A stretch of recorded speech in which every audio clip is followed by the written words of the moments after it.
Buen día para todos. Acá les voy a presentar el primer video de nuestro curso sobre análisis de entorno.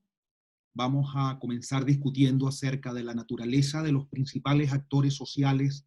o de los principales actores que operan en el entorno social y en alguna medida en el entorno político o micropolítico de las empresas. Ese va a ser nuestro tema, uno de nuestros temas los primeros bloques de nuestro curso. Y a continuación entonces les voy a dejar la discusión teórica para que ustedes la puedan preparar con anticipación. Esta discusión es complemento de las lecturas, no es sustituto de las lecturas hay que realizarlas, es importante realizarlas, pero acá yo lo que voy a presentar es una síntesis de la discusión sobre los movimientos sociales. Vamos a comenzar hablando entonces del entorno social, en particular de los actores y de la idea de que los actores sociales traen conflictos a los mercados buscando influir en la conducta de las empresas. Como vemos entonces, tenemos algunas premisas. La primera es que los mercados son espacios o estructuras institucionales que la mayoría de las veces se forman de manera espontánea y que en las cuales confluyen oferentes y demandantes de un bien, productores y consumidores de un bien o un servicio, y estos mercados, según los hallazgos de la economía y de la ciencia que ha estudiado a los mercados, estos mercados producen eficiencia en la asignación de recursos. Los mercados son mecanismos institucionales que producen una elevada eficiencia comparativa en la asignación de recursos en comparación con los espacios donde actúa el Estado como que el que asigna los recursos, por ejemplo, en los países comunistas. En los países orientados a economías de mercado, los mercados son los mecanismos que se usan para organizar la producción, distribución y consumo de los bienes y servicios. Entonces, en estos mercados se produce una asignación eficiente en la medida en que los mercados funcionen libremente y puedan operar sin intervenciones, gracias a que los precios que se forman en los mercados actúan como señales que guían a los distintos agentes que participan en el mercado, y de esa manera se adecúa la oferta y la demanda, la oferta de bienes a lo que los consumidores deseamos consumir. Por una serie de razones, sin embargo, los mercados se convierten en espacios de conflicto. Si bien es cierto que los mercados producen eficiencia, deben cumplirse una serie de requisitos para que se produzca esta eficiencia. Y cuando no se cumplen estos requisitos o se cumplen de manera parcial e insuficiente, se producen distorsiones en los mercados y los mercados se convierten en espacios de conflicto micropolítico, me gusta llamarlo a mí, porque son espacios en los cuales determinados actores se enfrentan a determinadas empresas para presionar por lograr cambios en la estrategia o en la conducta de esas empresas para alcanzar los objetivos de estos actores sociales. Entonces, por diversas razones que tienen que ver con monopolio, lo que se llama concentración de los mercados, por la existencia de externalidades o efectos indirectos sobre terceros que generan la producción o el consumo de determinados bienes y servicios, o por fallas de información, o por argumentos morales, como vamos a ver en la próxima cápsula, estos mercados se convierten en espacios de conflictos micropolíticos. Cuando esto ocurre, muchas veces se llegan a determinados acuerdos o a determinados arreglos a raíz de estos conflictos, y de estos conflictos emergen nuevas maneras de organizar la producción, nuevas estrategias o incluso cambios relevantes en la conducta de las empresas. Como los mercados no producen estos cambios espontáneamente, los movimientos, los actores sociales se agrupan en coaliciones que llamamos movimientos sociales y actúan políticamente en estos mercados para generar estos cambios. Un poco eso es lo que vamos a estudiar en esta primera cápsula, cómo los movimientos sociales son agentes de cambio en los mercados.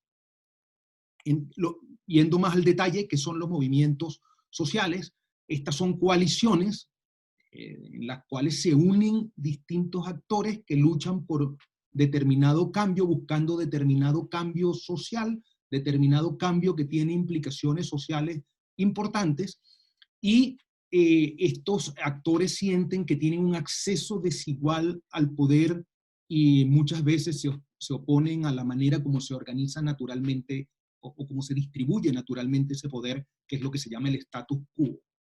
Entonces, estos movimientos encuentran que deben intervenir en los mercados y eh, pugnar directamente contra las empresas, contra las determinadas industrias para buscar estos cambios. ¿Cómo se enfrentan estos movimientos sociales a las empresas? Lo más obvio, a través de la política pública, ¿verdad? Buscando incidir en o buscando pedir a los políticos, lograr que los políticos acepten sus peticiones para que por la vía política, por la vía institucional, se obligue a las empresas a actuar de determinada manera. Esto puede ocurrir por la intervención del Ejecutivo, que es el que hace determinado tipo de regulaciones a través de los ministerios, por ejemplo, y que estas regulaciones definidas por esos ministerios recojan las peticiones de los movimientos sociales. Estos movimientos sociales también eventualmente podrían actuar a través del poder legislativo, acudir al poder legislativo para que se aprueben cambios legales o nuevas leyes que impliquen estas exigencias, estas nuevas exigencias a la manera como operan las empresas, o eventualmente los movimientos sociales pueden actuar a través del poder judicial, demandando a determinadas empresas y buscando protección judicial para sus peticiones o apoyo judicial para sus exigencias a las empresas. Sin embargo, muchas veces los movimientos sociales no quieren o no ven posibilidades de cambio por la vía de actuar directamente en las instituciones políticas y operan por la vía de lo que llamamos la política privada. Esto es atacar directamente, ir directamente contra las empresas, principalmente en la esfera de la opinión pública o del sentimiento público, para por esta vía generar coaliciones más grandes que obliguen, que presionen a las empresas por estos cambios. Y eventualmente, como se ve en los últimos años, más recientemente, los movimientos sociales también eventualmente pudieran actuar al interior de las empresas a través de, o de bien de las personas que forman parte de estas empresas, de los trabajadores y eventualmente de algunos gerentes que pueden simpatizar con algunos de estos cambios y pueden propugnar estos cambios desde al interior de las empresas, o por la vía, por ejemplo, de los inversionistas. Cada vez es más notorio y más común que existan inversionistas que tengan preocupaciones sociales y que entonces compren acciones e intervengan por la vía accionaria, por la vía de participación en los directorios derivados de, de sus acciones, de su propiedad parcial de las empresas, y por esa vía incidir en la conducta de las empresas. ¿Por qué los movimientos sociales, volviendo al tema que tocaba antes, a veces deciden evadir la política pública, evadir las instituciones e ir directamente a la opinión pública a enfrentar, o a la calle eventualmente a enfrentar directamente a las empresas? Una es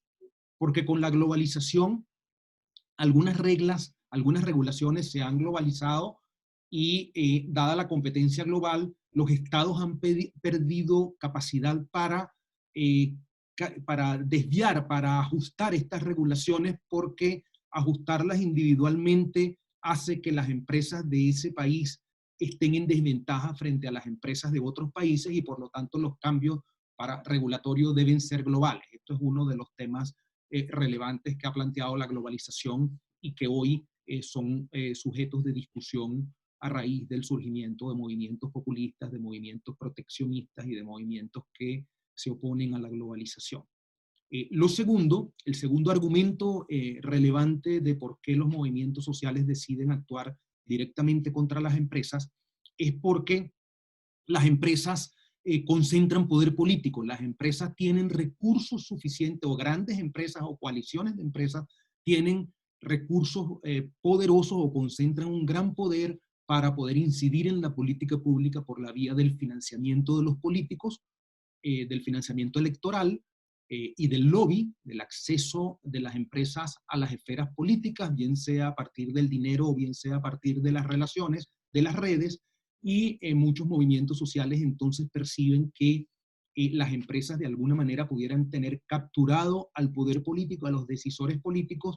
y que por la vía política entonces va a ser muy difícil lograr los cambios, y entonces estos movimientos deciden enfrentar directamente a las empresas en lo que hemos llamado la política privada. Bien, para adentrarnos, para concentrarnos un poco mejor, para profundizar en las tácticas que usan los movimientos sociales para incidir políticamente en los mercados y políticamente sobre las empresas, para obligar a las empresas a cambiar sus estrategias o su conducta, vamos a hacer referencia a una lectura, a la lectura de Hirschman, que en los años 70 escribió un influyente libro llamado Salida, Voz y Lealtad, que justamente trabaja los diversos mecanismos que tienen los actores sociales para incidir en la conducta de terceros. Vamos a comenzar hablando por las tácticas de voz o de vocería. Las tácticas de voz se pueden clasificar en tácticas persuasivas y tácticas disruptivas. Yo voy a comenzar hablando de las tácticas persuasivas. Se busca persuadir. Como su nombre lo dice, este tipo de tácticas implica comunicación, implica básicamente llevar mensajes hacia una audiencia amplia, hacia ese sentimiento público. Se hacen afirmaciones que politizan y difaman determinadas prácticas, por ejemplo, las prácticas contaminantes de determinadas empresas o prácticas que no son incluyentes en términos sociales de determinadas empresas. Y la idea es convencer a terceros de la necesidad de ese cambio para formar grandes coaliciones de ciudadanos que logren concentrar un poder suficiente para imponer los cambios deseados. Como decimos acá, si el actor A quiere convencer al actor B, digamos que B es una empresa, de hacer un cambio, pero no tiene nada que ofrecerle a cambio a esa empresa, entonces A debe crear recursos políticos buscando que otros grupos que que tengan la capacidad para coaccionar, para presionar a esta empresa llamada B, entren en el conflicto y por la vía de organizar estas grandes coaliciones logren transformaciones, como vimos en el video inicial de nuestro curso sobre el caso de la instalación de una empresa termoeléctrica en Chile y cómo se configuró todo un gran movimiento social que, como vamos a ver en nuestra clase sincrónica, tuvo un efecto relevante en cambiar la estrategia de esta empresa. ¿Qué debe hacer A entonces con los grupos que son verdaderamente influyentes? Lo primero, obviamente, es captar su atención, y estas tácticas persuasivas lo primero que buscan es eso, es generar un clima mediático, un clima en la opinión pública, básicamente a través de los medios, y hoy día a través de las redes sociales, para captar la atención de amplios sectores de la sociedad, y luego que se capta esa atención, se transmite un mensaje que enmarca el problema de tal manera de buscar convencer a los demás de las virtudes o de lo correcto de su causa. ¿Y cómo se logra lo anterior? Como yo les decía hace unos minutos, hace unos segundos, desplegando acciones que por su teatralidad, que por su interés mediático atraigan a los medios de comunicación que venden noticias, que venden cosas que le puedan interesar al público, y por lo tanto, cuando estos movimientos sociales hacen determinadas acciones, logran captar la atención de los medios, y por intermedio de los medios de comunicación se le llegan entonces a esas grandes audiencias buscando transmitir un mensaje y buscando configurar estas coaliciones de las que les he hablado. El segundo tipo de tácticas lo podemos llamar o lo clasificamos como tácticas disruptivas. Fíjense que la primera es simplemente persuasiva, es tratar de llevar un mensaje y por la vía de la persuasión persuadir a través de la creación de coaliciones con poder relevante para poder influir. En este segundo bloque hablamos de tácticas disruptivas. Estas tácticas disruptivas, como su nombre lo dice, buscan generar un costo directo a la empresa, buscan interrumpir de alguna manera el normal funcionamiento de las empresas. En primer lugar, tenemos tácticas dirigidas a lograr una reducción importante o relevante de la demanda, que básicamente es lo que se conoce como boicots, llamados a no consumir determinados bienes o determinados productos, y por esa vía afectar, perdón, el flujo de ingresos de la empresa, y que la empresa, si vea afectado de manera relevante su flujo de ingresos, entonces tenga incentivos a cambiar, tenga incentivos, vea que la posibilidad de solucionar o de volver a tener sus ingresos es cediendo, plegándose a las peticiones de estos movimientos sociales. La segunda táctica es la interrupción de las operaciones. Básicamente pensemos en bloqueos, sabotajes, bloqueos de acceso, tratar de interrumpir la cadena de suministro de las empresas en términos de entrada de insumos y de salida de productos, para por esa vía generar un efecto sobre los costos. Y en tercer lugar, destruir reputación, destruir marca, que acá es donde las tácticas disruptivas se conjugan con las tácticas persuasivas para afectar directamente la reputación, la marca de la empresa, que como nosotros sabemos es un activo relevante, es un activo que tiene un valor importante para las empresas, y cuando ese activo es afectado de manera negativa, entonces las empresas sufren una pérdida que la mayoría de las veces se refleja en el precio de sus acciones. Las tácticas persuasivas y disruptivas, como lo podemos intuir, pueden ser vistas como complementarias, no son necesariamente excluyentes.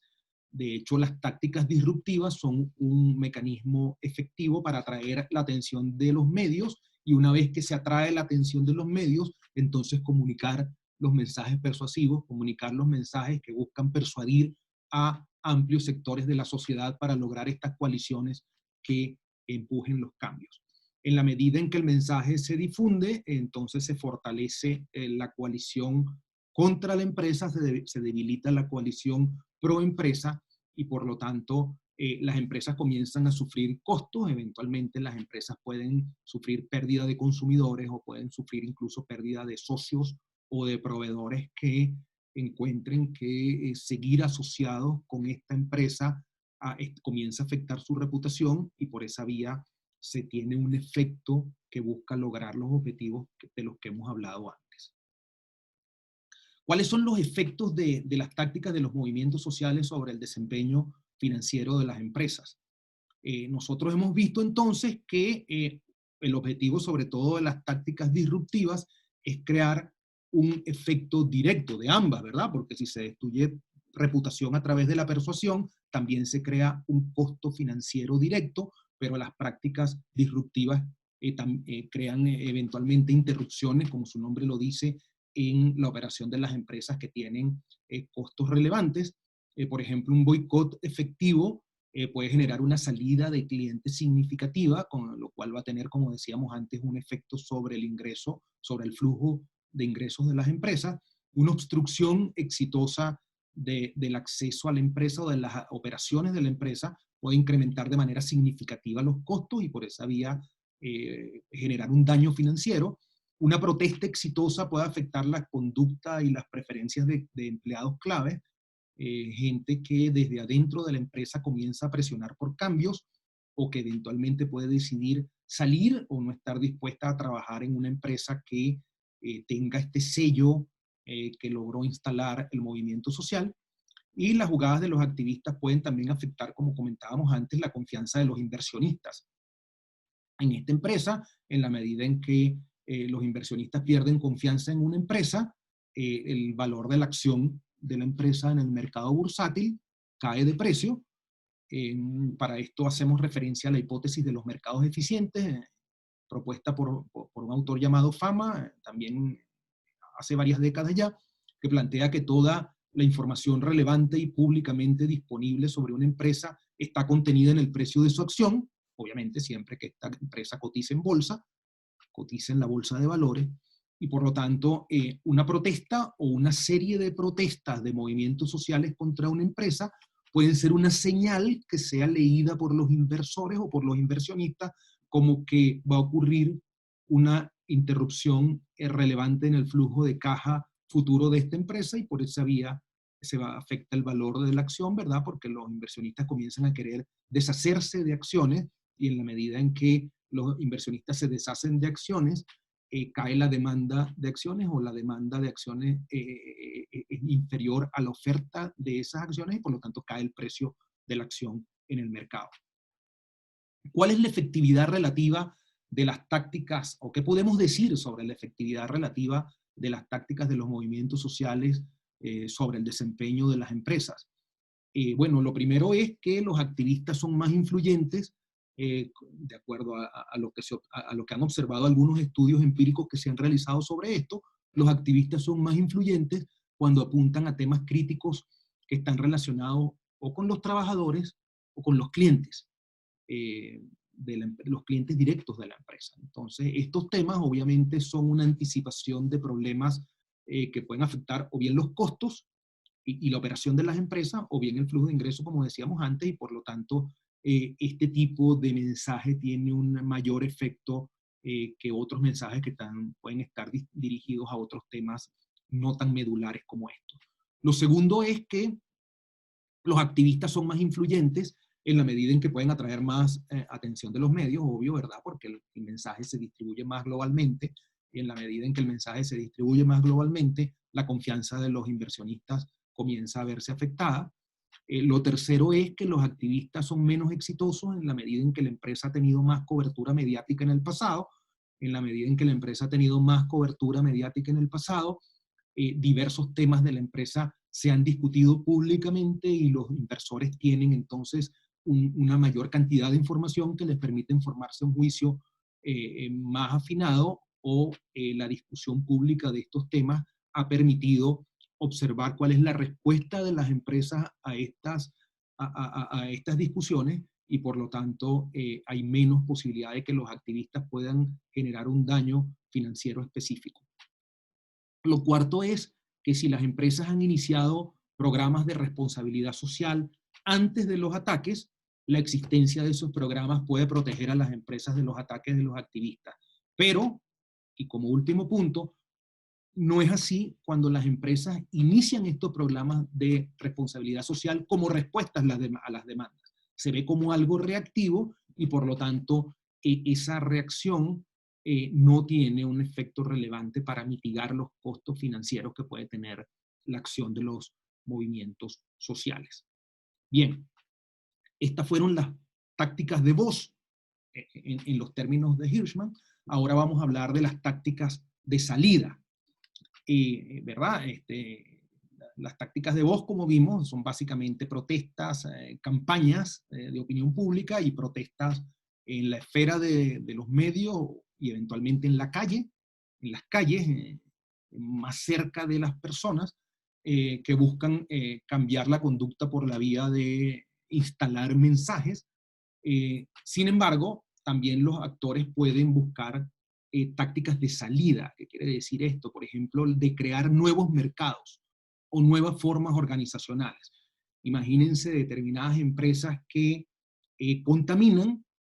o empresas, por ejemplo, de bebidas gaseosas, por ejemplo, que usen tanto en su manera de organizarse como en los ingredientes que contienen, en los efectos sobre la salud, se crea toda una simbología, toda una implicación simbólica y cultural alrededor de estas empresas. Eso, una táctica de salida es cuando a raíz de la oposición un poco más cultural, más en términos de identidad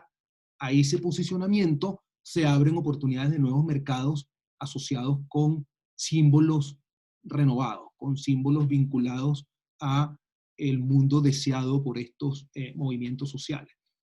Como dicen Rao y Georgi en un artículo del año 2006, el objetivo final de estos emprendedores institucionales es desinstitucionalizar las creencias, normas y valores que están incorporados en las estructuras sociales existentes y establecer nuevas estructuras que ejemplifiquen nuevas creencias, normas y valores. Por ejemplo, en el artículo que es la referencia central de este análisis, nos refieren el ejemplo de la industria de cerveza, de cómo la industria cervecera se convirtió en masiva y por lo tanto su identidad se desdibujó y se convirtió simplemente en una industria masiva productora de cerveza de calidad media, digamos. Esto permitió entonces que en determinado momento surgiera toda una industria de cervezas artesanales que tienen una significación simbólica, cultural y de identidad totalmente distinta, y por lo tanto la salida desde el mercado de las cervezas tradicionales hacia el mercado de estas pequeñas operadores y productores de cervezas artesanales implica la creación de una nueva industria que tiene otros valores, otra cultura y otra identidad. Esto es un tema súper importante, este tema de la creación de una nueva identidad, porque como decimos, como se plantea en las lecturas, el éxito relativo de las tácticas de salida depende justamente de la capacidad de estos actores, también llamados stakeholders, que tienen un interés. Stakeholder significa aquellos que tienen un interés en, en determinado caso, en determinada industria o en alrededor de determinada empresa, y el éxito relativo entonces depende de la capacidad de esos stakeholders de movilizar recursos e identidades, no solo recursos financieros, sino temas más simbólicos que tienen que ver con cómo las personas se perciben a sí mismas, cómo quieren ser, en qué mundo quieren vivir, cuáles son sus referentes claves. Por ejemplo, el tema de sostenibilidad es un elemento hoy día importante, o de propósito, de cómo muchas personas hoy día buscan industrias y empresas donde haya algo más que simple transacción financiera y que haya cosas vinculadas al propósito, a elementos simbólicos más profundos, más trascendentes. Los emprendedores institucionales detrás de estas tácticas de salidas están motivados, como siendo consistentes con los que hemos planteado, por elementos como valores, causas, estilos de vida, visiones de un futuro mejor para todos, más que simplemente por un interés financiero, como pudiera ser el caso de lo que podemos enmarcar en la visión tradicional de las empresas, en la visión tradicional de algunas industrias. Los movimientos sociales juegan un rol clave en el crecimiento de redes, en la construcción de redes de emprendedores comprometidos con este cambio social, que en la medida en que se agrupan en estas redes, comienzan a comunicarse con unos tipos de valores, con un lenguaje, con una simbología diferente a la simbología tradicional de costo-beneficio, de maximización de utilidades, y esto los cohesiona de nuevo, no solo desde el punto de vista de su éxito financiero en el mercado, sino desde el punto de vista de su propósito, del modo de vida que consideran como deseable. ¿Qué hacen los movimientos sociales? ¿Qué pueden hacer las empresas cuando operan en un ambiente susceptible? ¿O qué hace a las empresas susceptibles de la acción de los movimientos sociales? Bueno, acá lo que tomamos son una serie de características propuestas por Baron en su libro sobre los negocios y su entorno, que lo que nos dice es que hay determinadas características que podemos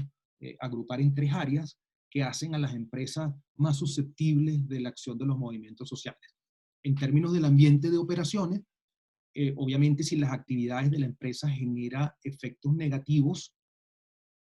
sobre el ambiente o sobre las personas, contaminación es lo más común, aunque la externalidad negativa también puede tener otras connotaciones más simbólicas, pero pensemos en lo más directo que es la contaminación, la polución. Si la empresa tiene actividades que generan contaminación, es más susceptible de la acción de los movimientos sociales, y esto quizás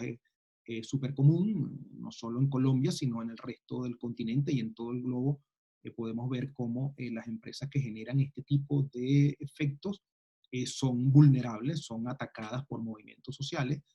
Si las empresas operan en un entorno, en un ambiente que es rico en activistas, donde pululan muchos activistas, obviamente también van a ser más susceptibles de enfrentar conflictos micropolíticos. O si las empresas tienen operaciones globales y por lo tanto lo que hacen las empresas, por ejemplo, en África o en el sudeste asiático, puede impactar lo que los consumidores o lo que los activistas en otras partes del globo comienzan a exigirle a estas empresas. En términos de la estructura organizativa, Baron nos dice que cuando una empresa tiene una organización descentralizada, puede no detectar de manera que las distintas filiales se manejan con cierta independencia, puede ser que no haya la visión conjunta que permita comprender que lo que ocurre en una parte del planeta puede impactar en otra parte. Lo que haga la empresa en un país puede tener un impacto relevante en otros países. Recientemente hemos visto varios casos en los cuales lo que hacen las empresas, por ejemplo, en China o o en el sudeste de Asia, por ejemplo, en términos de la manera como contratan a las personas o si contratan niños, esto tiene un impacto en mercados más sofisticados como el mercado europeo o el mercado norteamericano, y los consumidores de esos mercados penalizan a las empresas por su accionar en otros mercados. Y finalmente, dependiendo del tipo de producto, si los productos son de consumo final, la empresa es más vulnerable porque un boicot asociado a un producto de consumo final tiene un impacto, es más fácil de realizarse que cuando la empresa produce bienes de consumo intermedio, insumos, porque los insumos es difícil encontrar la manera de dejar de comprar un producto y golpear a la empresa que produce los insumos de ese producto. En segundo lugar, en términos del producto, de la naturaleza de los productos, si los productos que produce esta empresa, valga la redundancia, tienen bajos costos de cambio de proveedor, significa que yo me puedo cambiar fácilmente de un producto a otro. Pensemos, por ejemplo, en el combustible, en la gasolina. Si una empresa como BP, British Petroleum, contamina en determinada parte, es fácil dejar de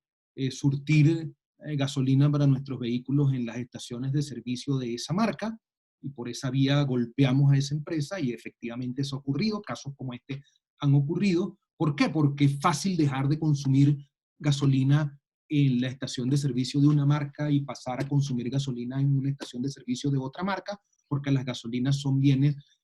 sustitutos muy cercanos, y por lo tanto yo no enfrento cambios, no enfrento costos relevantes en cambiarme de proveedor. Lo que sí ocurre con otros productos donde no hay un sustituto cercano y por lo tanto hay un costo relevante en dejar de consumir ese producto, porque probablemente no vamos a encontrar alternativas asequibles en el mercado. Y finalmente,